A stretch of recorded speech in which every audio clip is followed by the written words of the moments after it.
The late afternoon rain drummed against the tin roof of the small garage in Portland, Oregon. Marcus Thompson was wiping grease from his calloused hands when he heard the motorcycle engine sputter and die outside. Through the foggy window, he saw a woman in a black leather jacket, her dark hair soaked from the rain. Crouched beside a vintage Harley-Davidson, she wasn't screaming for help or frantically dialing her phone. She just stood there in the downpour, shoulders trembling slightly. Marcus had been there before alone with broken machines and shattered dreams. He opened the door and stepped into the rain. No one could have imagined that this simple act of kindness would forever change both their lives. One man who had lost everything: his wife, his dreams, his faith and love. One woman who had everything: money, power, fame, but no one genuine by her side. Sometimes, the most unexpected encounters bring the greatest miracles of all. Marcus Thompson, 34 years old, owned Thompson Auto Care on Belmont Street, a quiet road nestled between cozy coffee shops and vintage stores. The garage was small, barely fitting 2 cars, but it was clean and organized. On the wall hung customer appreciation letters and one faded photograph: a younger Marcus standing beside a red muscle car, his arm around a blonde woman with a radiant smile. 2 years ago, Sarah, his wife, had passed away from breast cancer. She was only 29. Marcus still remembered those final nights in the hospital, when Sarah gripped his hand tightly and whispered, "Teach Lily to be kind, and don't forget to love yourself again." After that, he moved through life like a machine, caring for his daughter, working, sleeping, then caring for her again. During those first months, Marcus even forgot to eat, forgot to cut his hair, until 6-year-old Lily asked, "Daddy, why don't you smile like when Mommy was alive?" Now, Marcus had learned to live again. Every morning at 6, he woke up to brew coffee and prepare breakfast for Lily, usually heart-shaped pancakes or toasted bread with scrambled eggs. The little girl always sat on her high chair, legs swinging, telling him about her dreams from the night before. "Daddy, I dreamed that Mommy taught me how to make cookies. She said, 'You're really good at fixing cars, but terrible at baking.'" Marcus would laugh, his heart tightening. Sarah was right about that. She always knew how to make him smile, even when she wasn't there anymore. The garage opened at 8 in the morning. Marcus wasn't a wealthy mechanic, and his customers were mostly working-class people: taxi drivers, delivery workers, students with old cars. He charged reasonable prices and often waived labor costs for struggling families. "Mr. Thompson, I don't have money to fix my car right now. Can I pay you next month when I get my paycheck?" Marcus would simply nod. Sometimes he even used his own money to buy parts for customers who truly needed help. In the afternoons, Marcus picked up Lily from school. She would sit in the garage doing homework, occasionally asking about mechanical parts. "What does this part do, Daddy?" Lily pointed to the transmission. "It helps the car change speeds." "Sweetheart, like human emotions, sometimes fast, sometimes slow, but they always need careful attention," Marcus answered, his hands gently maneuvering the wrench. In the evenings, after Lily fell asleep, Marcus often sat in their small backyard, sipping beer and gazing at Portland's star-filled sky. He hadn't dated anyone since Sarah's death, not because he wasn't lonely, but because he was afraid. Afraid of loving someone and losing them again. Afraid of Lily becoming attached to someone who might leave. Afraid his heart wasn't strong enough to endure another loss. On weekends, Marcus and Lily would stroll through Powell's Books or Washington Park. Lily rode on his shoulders, pointing at beautiful cars. "Daddy, when will you be able to fix cars like those?" Marcus smiled. "My little girl, the most beautiful cars aren't determined by their price. They're determined by the love the mechanic puts into them." He didn't know that very soon. These words would carry deeper meaning than he ever imagined. The small details of their life revealed Marcus's character, the way he saved leftover sandwich crusts to feed the neighborhood birds, How he taught Lily to say, please, and thank you, to everyone, regardless of their job. The careful way he folded Sarah's photo each night and placed it in the bedside drawer, whispering, good night, love, before turning off the light. His hands were permanently stained with motor oil, but they were gentle when braiding Lily's hair or checking her forehead for fever. Marcus carried his loneliness like a familiar weight, not the bitter kind that turns people cold, but the quiet kind that makes someone more compassionate. He understood what it meant to need help, to feel invisible, to wonder if anyone truly saw you. This understanding made him notice the woman in the rain outside his garage, because she was beautiful. Though she was, but because she looked as lost as he had felt 2 years ago. Elena Vasquez, 31 years old, was the CEO of Vasquez Techa Technology Company, valued at $2.8 billion with headquarters in San Francisco. Forbes magazine had dubbed her the tech queen under 35. Elena's office sat on the 40th floor, overlooking San Francisco Bay, decorated with expensive artwork and Italian designer furniture. But at night, Elena often sat alone in her leather chair, staring at the city's colorful lights, feeling as empty as the skyscraper itself. Last week, Elena had called off her engagement to David Sterling, heir to a prestigious Wall Street banking family, not from lack of affection, but because she realized David loved her status more than her true self. You know, Elena, when we marry, my portfolio will increase by at least 30%.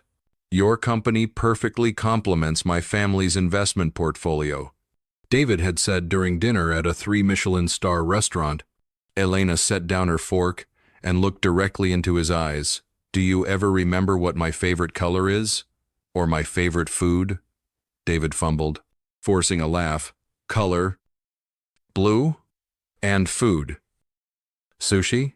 Elena actually hated sushi, and her favorite color was earth brown, the color of the New Mexico fields where she grew up. Elena's family was poor. Her mother worked as a janitor, her father as a handyman. Elena had attended college on scholarships, working at a coffee shop throughout her 4 years at MIT to make ends meet. She remembered those sleepless nights writing code, surviving on instant noodles and black coffee. Her only dream then was to create software that would help people and earn enough money to take her parents traveling. When Vasquez Tech succeeded, Elena had accomplished that goal. Her parents now lived in a beautiful house in Santa Fe, traveling the world. But success also meant Elena grew increasingly distant from herself. Endless meetings, fake social parties, relationships that all served purposes. Elena felt like she was living in a glass cage. Everyone could see her, admire her, but no one truly understood her. This week, Elena decided to disappear from San Francisco. She didn't notify anyone, only called her assistant. I need 2 weeks off. Cancel all appointments. Then she took her Harley-Davidson gift she'd bought herself for her 30th birthday, but never had time to ride and headed north. No specific plan, just wanting to feel freedom again. Elena rode through California's coastal roads, through Oregon's forests. She felt relief for the first time in years. No one calling to ask, what does Miss Vasquez think about this deal? No one judging her every word. She was just a woman on a motorcycle, hair flowing in the wind, breathing fresh air. That afternoon, when she reached Portland, it started raining. Elena pulled over to put on her rain gear, but the Harley suddenly died. She tried restarting several times, nothing. Her phone had been dead since morning. She'd deliberately not charged it to disconnect completely. Standing in Portland's rain, Elena felt helpless for the first time. Not helpless because she couldn't fix the bike, but helpless because she realized she'd forgotten how to ask strangers for help. She looked around and saw warm light from a small garage across the street. Thompson Auto Care, an old but clean sign. For the first time in her life, Elena needed to rely on a complete stranger without using fame or money. And she didn't know this was exactly what she'd been longing for all along. "What's wrong with your bike?" Marcus stepped into the rain, still holding an oil-stained rag. Elena turned around, seeing his face clearly for the first time. A handsome face with strong features but very gentle eyes. "I'm not sure," she replied, her voice trembling from cold. "It just died suddenly." Marcus examined the Harley, then looked at Elena. She didn't resemble his usual customer clothes, were simple but high quality.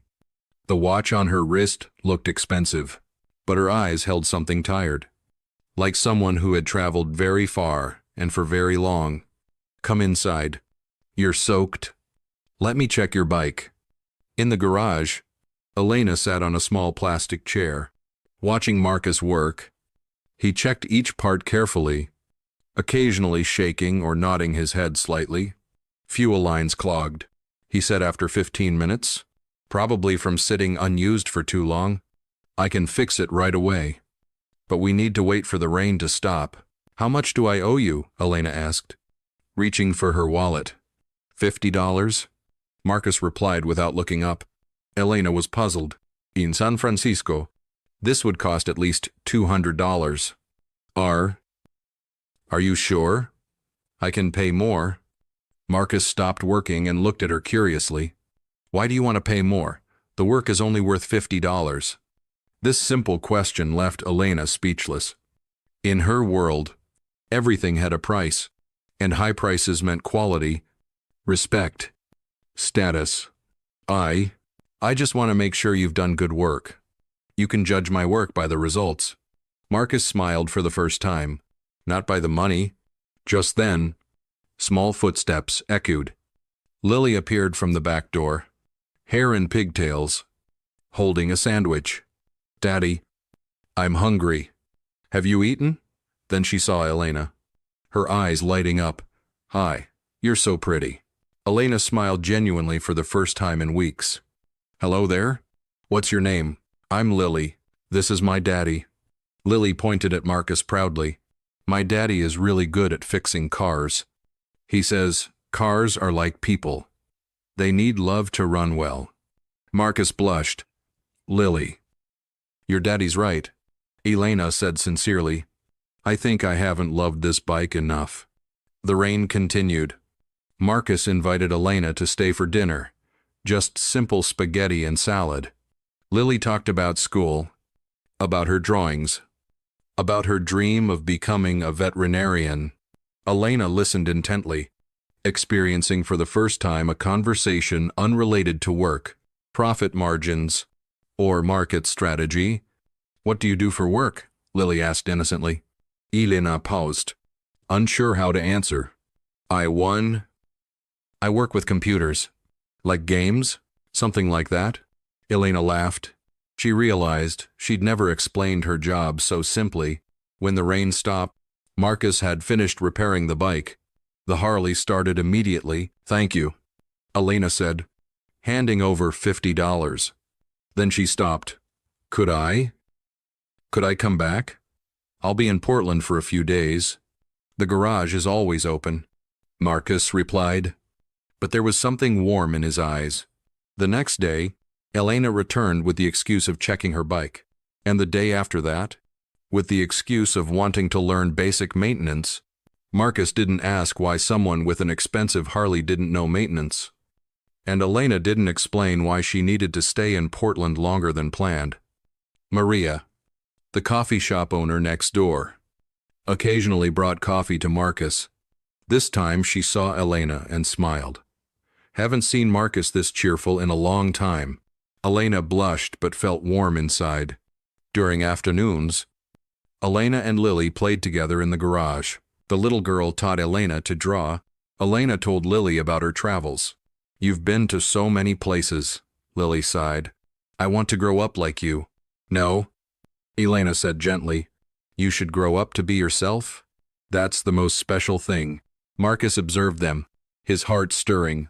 It had been so long since he'd seen Lily this happy with a woman, and Elena there was something different about her.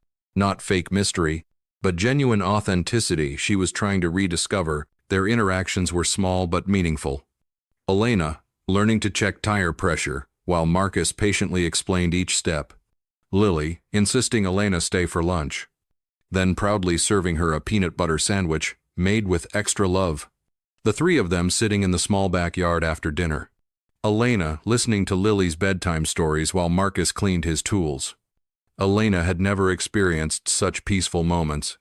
No board meetings. No strategic decisions. No one trying to impress or use her.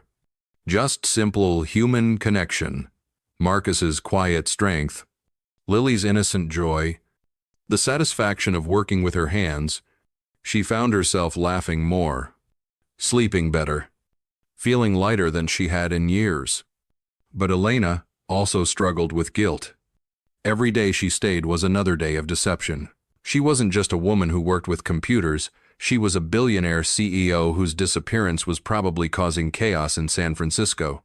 Yet every time she considered leaving, Lily would hug her goodnight, or Marcus would smile at something she said. And Elena couldn't bear to break this spell. Marcus, meanwhile, found himself looking forward to Elena's daily visits. There was something healing about her presence, the way she listened when he talked about Sarah. How she encouraged Lily's wild imagination. Her genuine interest in learning about engines. He hadn't felt this way since his wife's death. And it both thrilled and terrified him. Everything changed on Friday afternoon. Elena was playing with Lily in the garage when her phone rang incessantly. She'd tried to ignore it. But the 15th call made her answer. Elena, thank God. Where are you? Jessica's voice, her assistant, came through the speaker. The board of directors called an emergency meeting. Stock price dropped 12% because no one knows where you are. The media is speculating you have health problems. Marcus and Lily both looked up. Elena quickly turned off the speaker. But it was too late. Stock price? Board of directors? Marcus asked quietly. Elena looked down, knowing she couldn't hide anymore. I need to explain. She told them about Vasquez Tech, about being CEO, about why she came to Portland. Marcus listened in silence, his face gradually growing cold. So all of this was just a game to you? He asked finally. No, Elena protested. It wasn't like that. What I felt here, with you, with Lily, it's the most real thing in my life. Most real? Marcus stood up, his voice bitter.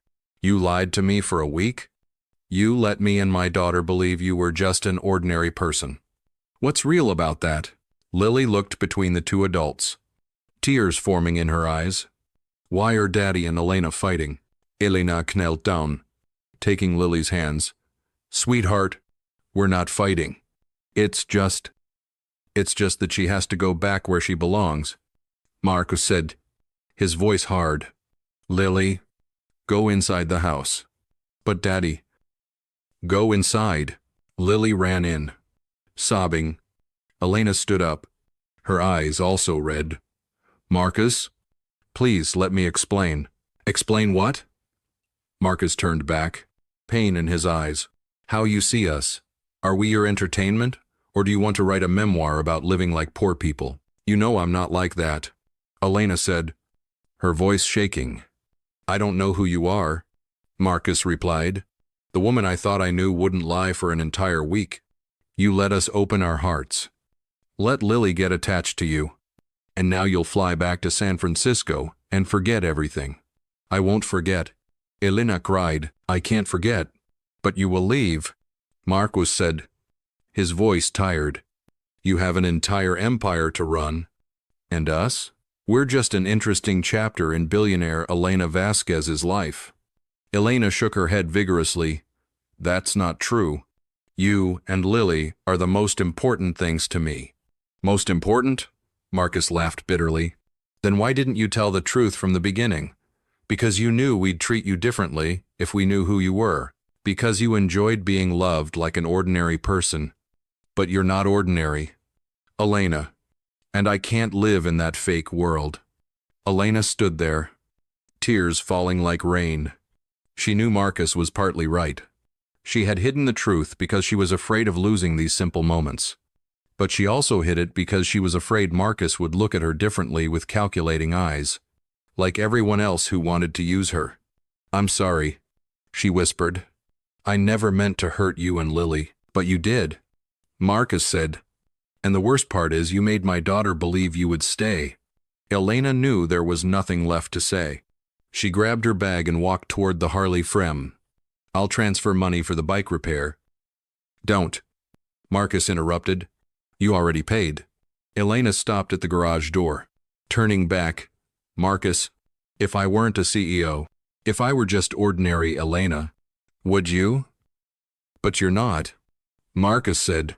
"And that's the problem." Elena rode away from Portland that night, tears blurring her vision. For the first time in her life, she knew what it meant to love someone more than success, more than money.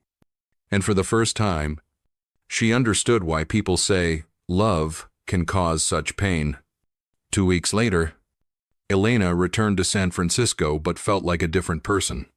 She sat in her 40th floor office, looking out at the bay, but all she could see was the warm light from the small garage in Portland. Work continued: meetings, contracts, million-dollar decisions. But Elena felt like she was living someone else's dream. Jessica noticed the change. "Elena, are you okay? You look different." "Different how?" "Sad. And like you're missing something." Elena didn't answer. She couldn't explain that every night she dreamed of Lily's laughter, Marcus's gentle way of explaining engine parts, those simple but warm dinners. Tuesday afternoon, Elena's phone rang. Unknown number from Oregon. Her heart pounded as she answered. "Elena, this is Maria," the coffee shop owner next to Marcus's garage. The woman's voice was worried. "I got your number from when you left a tip.